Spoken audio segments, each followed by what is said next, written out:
हरि ओम तत्सत्। श्रीमते रामचंद्राय नमः। ओम नमः परमहंसास्वादित चरण कमल चिन्मकरंदाय भक्तजन मानस निवासाय श्री रामचंद्राय वाञ्छाकल्पतरुभ्यश्च कृपा सिन्धुभ्य एव च पतितानां पावनेभ्यो वैष्णवेभ्यो नमो नमः। निखिल हे प्रत्यनीक भक्तवांछा कल्पतरु नंदनंदन श्याम सुंदर श्री ठाकुर जी की अहेतुकी कृपा अनुकंपा से हम सभी लोग जीवन का सर्वोत्कृष्ट फल सत्संग लाभ प्राप्त कर रहे हैं। यह श्री ठाकुर जी के ऊपर हम सबके प्रति अत्यंत करुणा है। पृथ्वी के धारक, पृथ्वी के आधार 7 स्तंभ हैं। विगत दिनों से 3 दिनों से उनकी चर्चा चल रही है। सबसे पहला स्तंभ है, प्रथम स्तंभ है गाय, द्वितीय स्तंभ है विप्र और तृतीय स्तंभ है वेद। इन 3 स्तंभों की हम चर्चा कर चुके हैं। अब सती स्त्री, ये पृथ्वी का चौथा स्तंभ है, चतुर्थ स्तंभ है, इसकी चर्चा हमको करनी है। सती स्त्री पृथ्वी की धारिका है, पृथ्वी का आधार स्तंभ है। यदि इस देश से सती स्त्री नष्ट हो जाएंगी तो इसका आधार नष्ट हो जाएगा। बहुत बड़ी मात्रा में हमारे देश में स्त्रियों की महिमा आती आई है। अनेकों स्थानों पर शास्त्रों में स्त्रियों की बहुत प्रशंसा की गई है।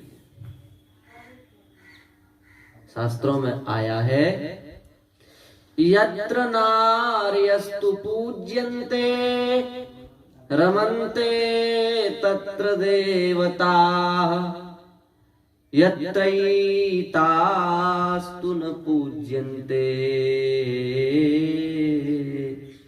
यत्रैतास्तु न पूज्यन्ते सर्वास्तत्रा फला क्रिया। जहां पर स्त्रियों की पूजा होती है वहां पर देवता रमण करते हैं। रमनते बहुवचन का रूप है, अर्थात एक देवता नहीं अपितु स्वर्ग के जो 33 कोटि देवता हैं वे सभी देवता उसके घर में निवास करते हैं। परंतु जहां पर स्त्रियों का अपमान होता है, उनके साथ दुर्व्यवहार होता है, उनका तिरस्कार होता है, शास्त्रों में लिखा है सर्वास तत्रा फला क्रिया। वहां पर जितनी भी क्रियाएं की जाए वो सब नष्ट हो जाती हैं। संपूर्ण दान नष्ट हो जाता है, संपूर्ण स्वाध्याय का फल, यज्ञ का फल, तप का फल, सर्वास तत्रा फला क्रिया तत्र सर्वा क्रिया अफला एव भवन्ति। सब क्रियाएं अपवित्र हो, सब क्रियाएं निष्फल हो जाती हैं। बताइए कितनी महिमा है शास्त्रों में। अनेक स्थानों पर महिमा भरी पड़ी है। कृकल वैश्य, पद्म पुराण के अनुसार कृकल वैश्य की कथा आती है। वे अपने पत्नी को बिना साथ लिए तीर्थ यात्रा करने गए हैं और तीर्थ यात्रा के समय उन्होंने देखा कि हमारे पितर तीर्थ यात्रा करने से स्वर्ग जाने चाहिए पर वे तो नरकगामी हो गए, उनका तो पतन हो गया। तो उन्होंने विचार किया कि मेरे द्वारा ऐसा कौन सा पाप हुआ है जो मेरे पितर सबके सब अधोमुखी हो गए, पतित हो गए, क्या कारण है इसका। तब उन्हें ज्ञात हुआ कि हमने अपनी पत्नी को साथ ना लेकर के ये सब कार्य किए हैं, इसलिए सब निष्फल हो गए। तब उन्होंने जाकर के अपनी पत्नी के साथ अनेकों सुंदर सुंदर यज्ञों का अनुष्ठान किया, व्रतों का अनुष्ठान किया, तप का अनुष्ठान किया। उसका फल यह हुआ जो भगवान देवताओं को भी दुर्लभ है, बड़े बड़े ऋषि मुनियों को भी दुर्लभ है। एक सती स्त्री के प्रभाव से भगवान ब्रह्मा महेश के साथ में पृथ्वी लोक में उतर आए, और अकेले नहीं आए, अपनी अपनी देवियों को साथ में लेकर के आए। भगवान विष्णु महालक्ष्मी जी के साथ में आए हैं, भगवान शिव माता पार्वती के साथ में आए हैं, और ब्रह्मा अपनी ब्रह्माणी के साथ में वहां पर आए हैं। समस्त देवता आए हैं और पुष्पों की वृष्टि की है, और जिसको जो उन दोनों को जो वर यथेष्ट थे वे दिए, और कहा कि आप धन्यवाद के पात्र हैं, आप साधुवाद के पात्र हैं। इस कथा से क्या शिक्षा मिलती है? क्या पुराणों में स्त्रियों की निंदा है? नहीं, यह बात गलत है। यदि निंदा होती तो फिर पद्म पुराण में यह कथा क्यों है? भैया, बिना स्त्री के यज्ञ में बैठने का अधिकार नहीं है, यह पुराणों में बात लिखी है। निष्फल कैसे कहा जा सकता है? अवश्य स्त्री की बहुत बड़ी महिमा है, उसको कोई नहीं नकार सकता। इसलिए कृकल वैश्य जो हैं, उन्होंने दान धर्म तीर्थ में जाकर के नहीं किए होंगे, अवश्य किए होंगे, पर सब कुछ व्यर्थ हो गया क्योंकि स्त्री साथ में नहीं थी। स्त्री का त्याग करके आप एक सती स्त्री का तिरस्कार करके तीर्थ कर रहे हैं, सब कुछ व्यर्थ हो गया। और जब एक स्त्री से संयम पूर्वक उन्होंने अनुष्ठान किया, स्त्री के साथ में व्रत किए, तपस्या की, तो उसका फल यह हुआ कि सभी देवता वहां पर आए और मनोवांछित फल दे करके गए। कहीं कहीं पर तमोद्वारम योषिताम संगी संगम इत्यादि जो शास्त्रों में अपवाद मिलते हैं, वह केवल इसलिए हैं कि कम से कम इससे स्त्री की ही रक्षा होगी। पुरुष जो है वह स्वाभाविक आकर्षण उसका स्त्री की ओर होता है, और यदि वहां पर मर्यादा ना बनाई जाए, वहां पर स्त्री को तमोद्वारम ना कहा जाए, तो उससे स्त्री को ही, उस स्त्री की सुरक्षा को ही ठेस पहुंच सकती है। ऐसा विचार करके हमारे ऋषि मुनियों ने ऐसा सिद्धांत बनाया कि कम से कम व्यक्ति पाप का भय समझ करके, अपनी अधोगति का मार्ग समझ करके स्त्री से दूर रहे। इसलिए नहीं वहां पर ऐसी बात कही गई कि स्त्री का अपमान किया गया है, कदापि ऐसा अर्थ वहां नहीं लिया जाएगा। वह केवल इसलिए है, उससे स्त्री की ही सुरक्षा है, और केवल पुरुष शरीर को स्त्री शरीर से दूर करने की बात नहीं कही गई। उतनी मर्यादा स्त्री को भी बनाई गई है पुरुष शरीर से दूर रहने की। इसलिए शास्त्रों पर आक्षेप करने वाले सावधान हो जाएं। उन्हें पद्म पुराण में ये कृकल वैश्य की कथा वहां विस्तार से आई, उसको समझना चाहिए। एक नहीं अनेकों दृष्टांत हैं। मार्कंडेय पुराण में बड़ी प्यारी कथा आई है। संक्षेप में उस कथा को हम बता देते हैं।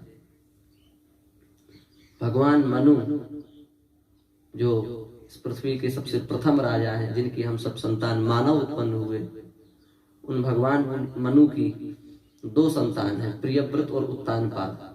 उत्तानपाद की दो पत्नियां हैं, सुनीति और सुरुचि। उनसे ध्रुव और उत्तम नाम के दो पुत्र उत्पन्न हुए। उत्तम की पत्नी का नाम है बहुला। उत्तम अपनी पत्नी से बहुत प्रेम करते हैं, परंतु उत्तम की पत्नी उत्तम से प्रेम नहीं करती। वह उत्तम की सर्वदा अपेक्षा ही करती रहती थी। उत्तम प्रेम के वशीभूत होकर के सब कुछ देख लेते थे, कोई उत्तर नहीं देते थे। एक बार बड़े बड़े राजा एकत्रित हुए और उत्तम ने अपनी धर्मपत्नी को आज्ञा दी, पर उसने उस आज्ञा का पालन नहीं किया। इससे उत्तम ने उसका त्याग कर दिया और उसको वन में छोड़ दिया। कुछ दिनों बाद उत्तम के राज्य में एक ब्राह्मण आए। और ब्राह्मण ने आकर के कहा कि महाराज आप राजा हैं, प्रजा की रक्षा आपका कर्तव्य है। राजा ने कहा हे भगवान आप आज्ञा दें, हमें क्या करना है। उस ब्राह्मण ने कहा कि हमारी पत्नी खो गई है, उसको आप हमें ला करके दीजिए, क्योंकि बिना पत्नी के हम यज्ञ में नहीं बैठ सकते, बिना पत्नी के हम कोई धार्मिक कृत्य संपन्न नहीं कर सकते। और वस्तुतः वह ठीक नहीं है, स्वभाव की भी अच्छी नहीं है, आयु भी उसकी निकल चुकी है और कर्कश स्वभाव है, किसी भी प्रकार की आज्ञा का पालन नहीं करती, पर वह मेरी पत्नी है और वह मुझे प्राप्त नहीं हो पा रही है। आप राजा हैं, आपका कर्तव्य है, आप मुझे ला करके वो प्रदान करें। राजा तो अपनी पत्नी का त्याग कर ही चुके हैं। राजा ने कहा कि हे महात्मन, जब वह इतनी क्रूर है, दुष्टा है, तो आप उसका त्याग क्यों नहीं करते, आप त्याग कर दीजिए।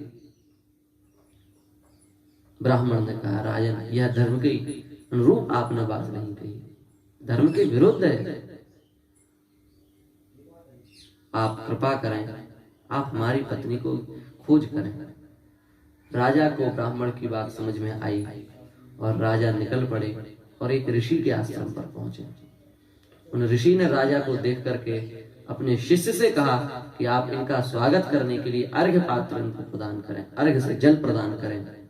पर वह शिष्य अपने गुरु के सन्मुख गया और उनके कान में कहा कि ये अपनी पत्नी का त्याग कर चुके हैं, इनके पास पत्नी नहीं है। ऐसा जब उन महर्षि ने सुना और ध्यान लगा करके देखा तो उन्हें सारी घटना का क्रम पता लग गया और उन्होंने कहा कि भाई हम आपको अर्घ्य नहीं दे सकते, केवल आसन दे करके राजा का उन्होंने स्वागत किया। राजा ने कहा कि हम में ऐसा कौन सा दोष है जो आपने हमें अर्घ्य से वंचित कर दिया। वे ऋषि तपपूत अंतःकरण के जो ज्ञान निष्ठ महापुरुष ऋषि हैं, उन्होंने कहा कि हे राजन, तुमने पाप नहीं किया पर तुम अपनी पत्नी का त्याग कर चुके हो, इसलिए तुम अर्घ्य के अधिकारी नहीं हो।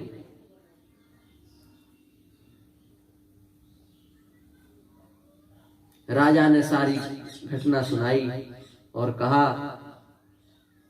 कि अमुक ब्राह्मण की पत्नी है, वह मिल नहीं रही है, कहाँ मिलेगी आप बताइए, आपने ध्यान में सब कुछ जान लिया। तब उन्होंने कहा कि एक राक्षस है और वह राक्षस उन ब्राह्मण की पत्नी को चुरा करके ले गया और वह अभी भी सुरक्षित है, उसका सील नष्ट नहीं हुआ।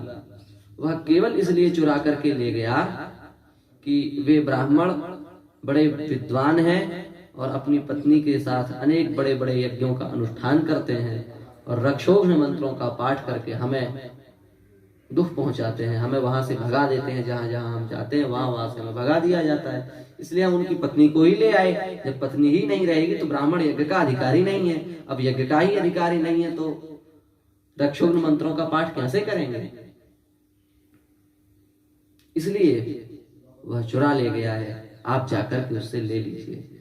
वह राजा उस राक्षस के पास आया। राक्षस ने राजा की बात सुन करके उस राजा को वह ब्राह्मणी उसकी लौटा दी। राजा ने अपनी ब्राह्मणी, उसकी जो ब्राह्मण की ब्राह्मणी थी, वह राजा ने ब्राह्मण को दे दी और फिर वह अपनी पत्नी की खोज करने के लिए निकल पड़े।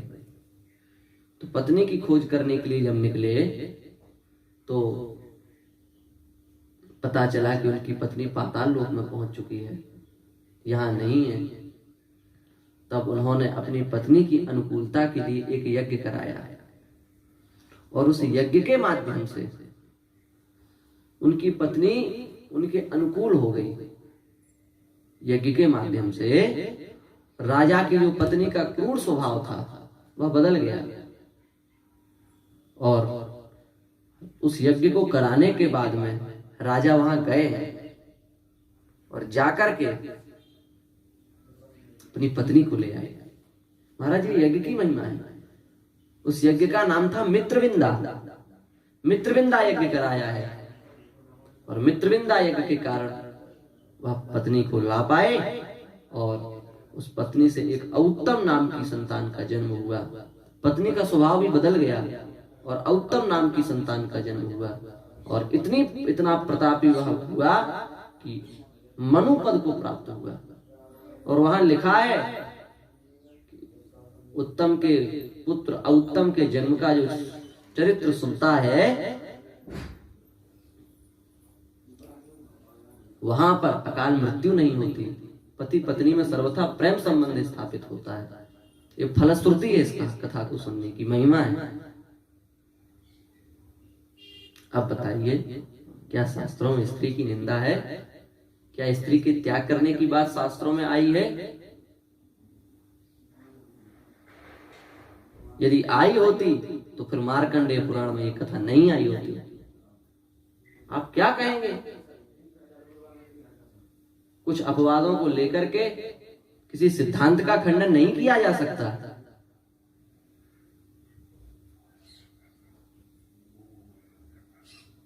भैया, कलयुग में स्त्री श्रेष्ठ है, सभी युगों में श्रेष्ठ है, पर कलयुग में विशेष श्रेष्ठ है। यह भगवान व्यास ने कहा है। क्यों?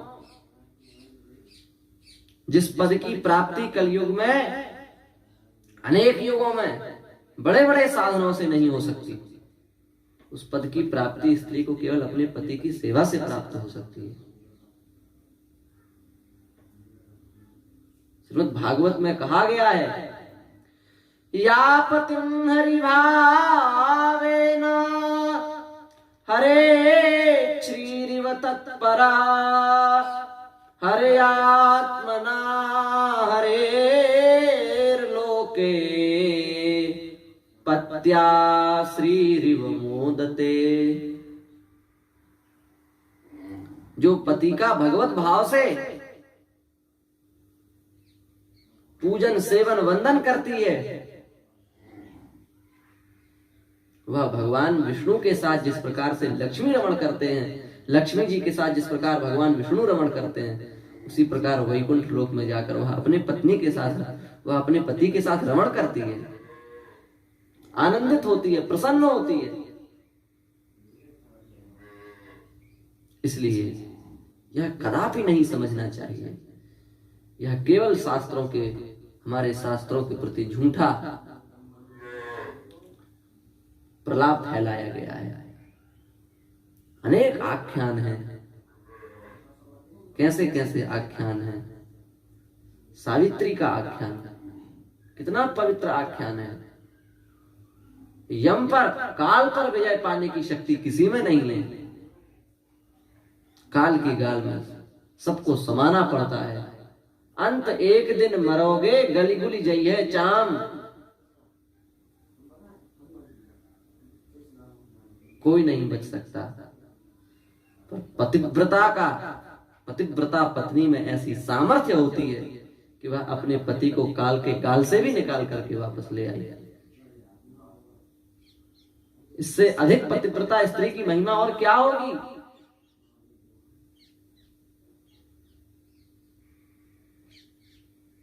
काल से बचा करके ले आना, क्या यह सामान्य बात है? असाधारण बात है। पर सावित्री अपने पातिव्रत्य धर्म के प्रभाव से, अपने पातिव्रत्य धर्म के प्रभाव से सावित्री सत्यवान को काल के गाल से भी बचा कर ले आई। सूर्य चंद्र की गति रोकने की सामर्थ्य किसी में है क्या? सूर्योदय बंद कराने की सामर्थ्य किसी में है क्या? पर एक पतिव्रता स्त्री ने केवल एक ऋषि के कह देने पर कि सूर्योदय होने से तुम्हारा पति सूर्योदय होने से पहले तुम्हारा पति नष्ट हो जाएगा, तो सती स्त्री ने कह दिया कि सूर्योदय ही नहीं होगा, और नहीं हुआ। सूर्य में इतनी सामर्थ्य नहीं कि एक सती स्त्री की बात को काट सके। सूर्योदय ही नहीं हुआ। फिर ब्रह्मा जी ने उससे प्रार्थना की है। उसने कहा कि हमारे पति को हम नष्ट नहीं होने दे सकते। तो ब्रह्मा जी ने कहा कि इस दोनों की बात रख लेते हैं। सूर्योदय होते ही आपके पति नष्ट हो जाएंगे और हम तत्क्षण उनकी पुनः सृष्टि कर देंगे। ये है सती स्त्री की महिमा।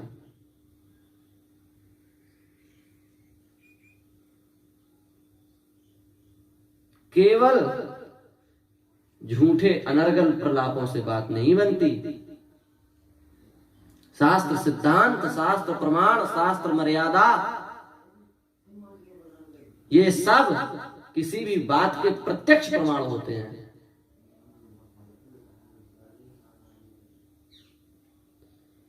केवल दो चार अपवादों को लेने से काम नहीं बनेगा। निष्पक्ष होकर के उभयविध प्रकार से जब शास्त्र का अध्ययन किया जाएगा तब यही बात स्फुटित होगी कि यदि कोई स्त्री पातिव्रत्य धर्म का पालन करते हुए अपने पति की उपासना करेगी तो संसार में किसी में शक्ति नहीं कि उसका बाल बांका भी कर सके। संसार की तो कौन कहे, सूर्य चंद्र में शक्ति नहीं है, यम में शक्ति नहीं है, स्वयं ब्रह्मा जी में भी शक्ति नहीं है। ये है सती स्त्री की महिमा। और हमारे देश में हजारों लाखों की संख्या में महान सतियां हुई हैं। क्या कहें, श्री सीता माता, क्या सतीत्व है उनका। रामायण को पढ़ने से यह ज्ञात होता है श्री सीता जी में कितना सतीत्व था।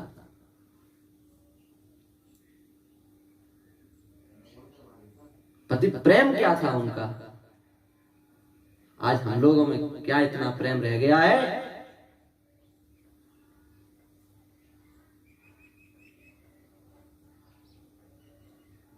जिन्होंने अपने जीवन में बत्ती भी नहीं हिलाई, जिनके पुष्प वाटिका में भी चलने पर पुष्प बिछे होते थे, जो कभी पलंग से नहीं उतरी, ऐसी श्री सीता जी अपने पति के धर्म का पालन करने के लिए, स्त्री धर्म का पालन करने के लिए कंटक और कुशाओं से बिछे हुए बीहड़ जंगल में पगडंडियों से चली। यह है स्त्री का सतीत्व, यह है श्री सीता जी का सतीत्व।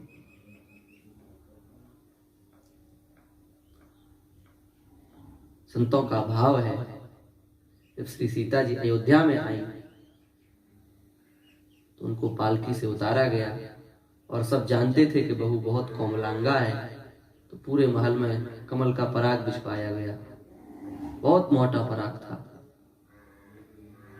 पर श्री सीता जी जब उस पर चली तो उनके नेत्र मुरझा गए, गर्दन नीचे झुक गई। माताओं ने कहा, क्या कष्ट है। सीता जी कुछ नहीं बोली। बार बार जब निवेदन किया तो श्री जानकी जी ने कहा कि कमलों का पराग हमारे पैरों में चुभ रहा है। यह है सीता जी का कोमलत्व। और वे श्री सीता जी कंटक विद्ध मार्ग पर चली हैं।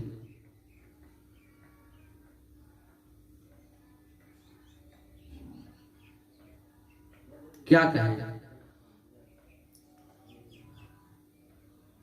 श्री राम जी ने मना किया, नहीं किया।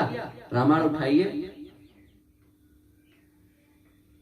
भूमि शयन बलकल वसन असन कंद फल मूल, तेग सदा सब दिन मिलहि समुझ समय अनुकूल।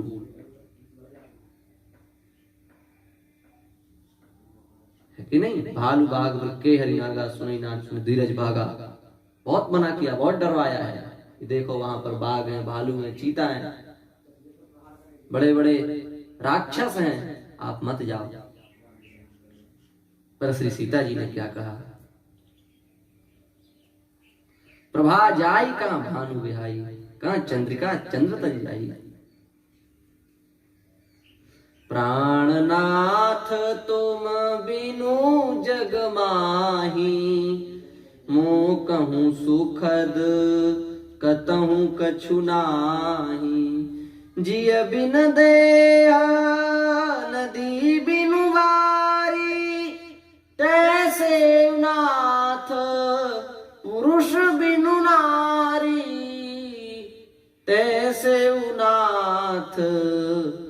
पुरुष बिनु नारी। क्या सूर्य की प्रभा सूर्य को छोड़ करके कभी जा सकती है? क्या चंद्रमा की चांदनी कभी चंद्रमा का त्याग करके जा सकती है? फिर हम आपका त्याग करके कैसे दूर हो जाएं? हे नाथ, माता पिता भगिनी, माता पिता भगिनी, प्रिय भाई, प्रिय परिवार, सुहृद समुदाय, ये जो सब कुछ पूरा परिवार है, जान लगे नाथ ने नाते, जहां तक ये नाते रिश्ते हैं, ये सब पति से ही तो चलते हैं। बिना पति के इनमें से किसी का कोई अस्तित्व नहीं है। हम आपका अनुगमन करेंगे। और श्री सीता जी ने श्री राम जी का अनुगमन किया। चित्रकूट में श्री सीता जी राम जी के साथ निवास करती हैं। हमारे नाथ वल्कल वस्त्र पहने तो श्री सीता जी भी राजसी भेष का परित्याग करके तपस्विनी के भेष में रहती हैं। और जनक जी जब आए हैं तो जनक जी आजकल के पिता होते तो राम जी से भी कहते और दशरथ जी से भी कहते कि आपने धनुष भंग किया, हमने आपको इतना कमजोर नहीं समझा था कि आप हमारी पुत्री को इतना कष्ट दोगे। कहेंगे नहीं कहेंगे? पर धन्य है जनक जी। जनक जी क्या कह रहे हैं? पुत्री पवित्र किए कुल दो, सुजस धवल जस कह सबको। हम प्रसन्न है, आज तुमने दोनों कुलों को पवित्र कर दिया। हमारे कुल को भी पवित्र कर दिया, निमि वंश को भी पवित्र कर दिया और सूर्य वंश को भी पवित्र कर दिया। जनक जी कितने उच्च कोटि के महापुरुष हैं। प्रसन्न हो गए अपनी पुत्री से और गर्व हुआ उनको। उन्होंने कहा कि तुमने दोनों कुलों को पवित्र कर दिया।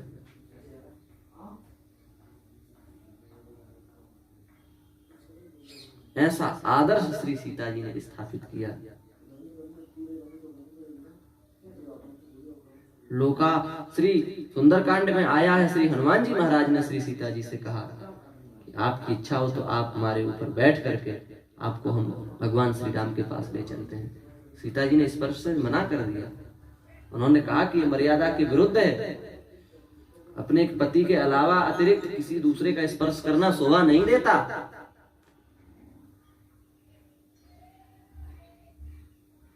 ये है श्री सीता जी का सतीत्व।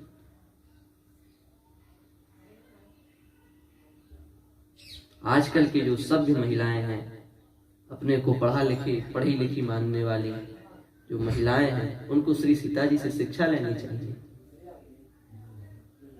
क्या ज्ञान में कमी है श्री सीता जी के?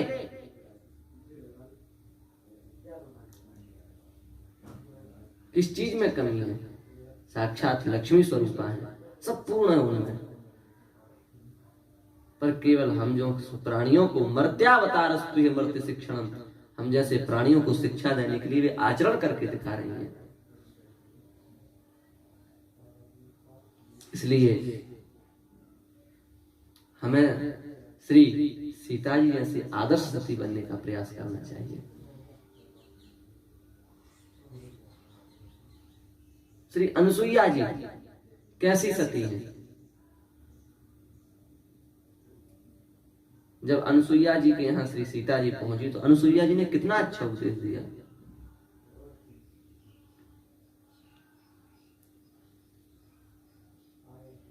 वृद्ध रोग बस जड़ धन हीना, अंध बधिर क्रोधी अति दीना, ऐसे उपति कर किए अपमाना, नारी पाए जमपुर दुख नाना। इसी को दूसरी भाषा में संस्कृत में कहा गया, दुश्शीलो दुर्भगो वृद्धो जडो रोग्य धनोपिवा, पति स्त्री भिरना हातव्यो लोके सुधीर पातकी। पर ये इसका मतलब ये नहीं है कि केवल ये स्त्री के लिए यह सब लिखा गया है, पुरुष के लिए भी साथ में लिखा गया कि यदि बिना पत्नी के बाद धर्माचरण करता है तो उसको कोई फल नहीं मिलेगा उसका।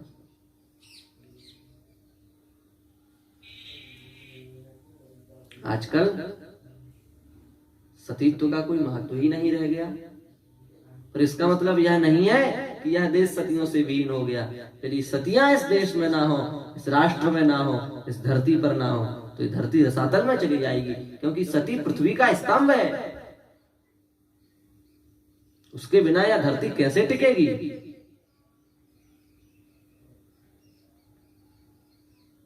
इसलिए माता कुंती का चरित्र उठा करके देखिए,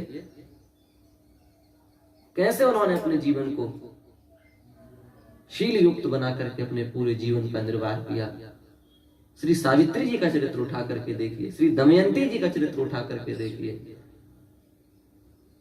पद्मावती इत्यादि जो हमारे यहाँ रानियां हुई उनका चरित्र उठा करके देखिए। स्त्री को अपने धर्म का पालन करना चाहिए, क्योंकि अपने अपने धर्म का पालन करके सब कल्याण को प्राप्त हो सकते हैं। स्वे स्वे कर्मण्यनिरत संसिद्धिं लभते नराः। अपने अपने कर्म में अभिरत होकर के स्वकर्मणा तमभ्यर्च सिद्धिं विन्दति मानवः। जिसको जो कर्म दिया गया, जिसको जो धर्म बताया गया, वह अपने धर्म में स्थित होकर के अपना कल्याण कर सकता है।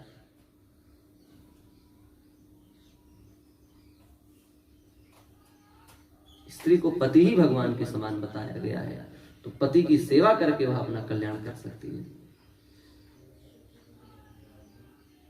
इसलिए बताया गया है कि पत्यो जीवितु या नारी उपोष्य व्रतमाचरित आयुष्यम हरते भर्तुस्सा नारी नरकम व्रजे। यहां तक कह दिया गया शास्त्रों में, बिना पति से पूछे कोई व्रत उपवास यदि करती है तो वह अपने पति की आयु का हरण करती है और ऐसी स्थिति नरक में जाएगी। इसलिए सदा सतीत्व का कोई भी व्रत अनुष्ठान उपवास करें, हम अपने पति से पूछ करके करें।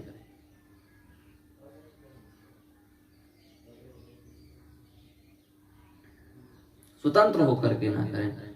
और यह भी लिखा है कि जो अपने पति के अनुकूल होकर के चलती है वह उनके आधे पुण्य को वैसे ही प्राप्त कर लेती है।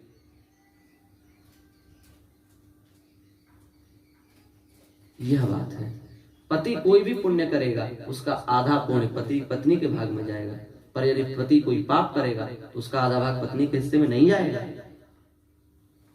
ये महिमा है। पातिव्रत्य की रक्षा के लिए 6 बातें बड़ी आवश्यक है। इन 6 बातों का परित्याग कर देना चाहिए। शास्त्रों में पातिव्रत्य धर्म की रक्षा के लिए 6 बातें बतलाई गई। कौन कौन सी? पानम दुर्जन संसर्गा पत्या च विरहोटनम स्वप्नोऽन्यगेहवासश्च नारी संदूषणानि षट्। पानम,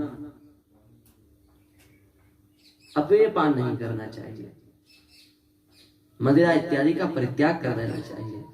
दुर्जन संसर्ग, गलत व्यक्ति का कभी संग ना करे। पत्याच विरहोटनम, पति से दूर ना रहे, अधिक घूमे नहीं। स्वप्ना, अधिक सोए नहीं। अन्य गेहवासश्च, दूसरे के घर में ज्यादा दिनों तक रहे नहीं। इन 6 बातों का पालन करने से पातिव्रत धर्म की रक्षा होती है। पानम दुर्जन संसर्ग पत्याच विरह अटनम स्वप्न और अन्य गेहवास, ये 6 बातें बहुत ध्यान रखने योग्य है। और यदि इन 6 बातों का पालन करके पत्नी अपने धर्म का पालन करे और पति अपने धर्म का पालन करे तो ऐसे दोनों सदगृहस्थ दंपति भगवान को प्राप्त होते हैं। हमारे सनातन धर्म में सबके कल्याण की दृष्टि से बहुत सरल, बहुत साधारण बात कही गई है।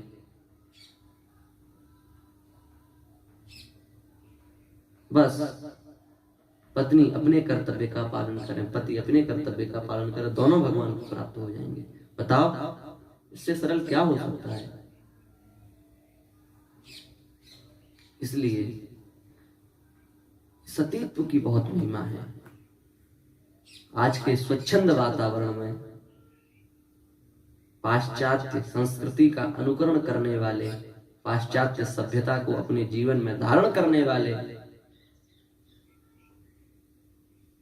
यथा यथान्धैरुपनीयमानः, अंधो यथान्धैरुपनीयमानः सिद्धांत के अनुसार अंधों की तरह भागने वाले जो मूर्ख बुद्धिहीन मनुष्य हैं, उनको शास्त्रों का अध्ययन करना चाहिए और यह समझना चाहिए कि किस प्रकार की मर्यादाएं हमारे देश में स्थापित की गई हैं। स्त्री की क्या मर्यादा है, पुरुष की क्या मर्यादा है, स्त्री का शील, स्त्री का सदाचार कितना महत्वपूर्ण है, इस बात को खूब ध्यान रखना चाहिए और अपने बालक बालिकाओं को इस विषय में सदा सर्वदा सावधान करते रहना चाहिए। जब कोई भी कन्या छोटी हो, उसके पिता की सुरक्षा में रखें, भाई की सुरक्षा में रखें और विवाह के बाद पति की सुरक्षा में रखें और वृद्धावस्था प्राप्त होने पर पुत्र की सुरक्षा में रखें। न स्त्री स्वातंत्र्य में रहती, यह इसलिए नहीं कहा गया कि घर में बंद कर दिया गया, यह इसलिए कहा गया कि मर्यादा की रक्षा हो, शील की रक्षा हो, उसके सदाचार की रक्षा हो।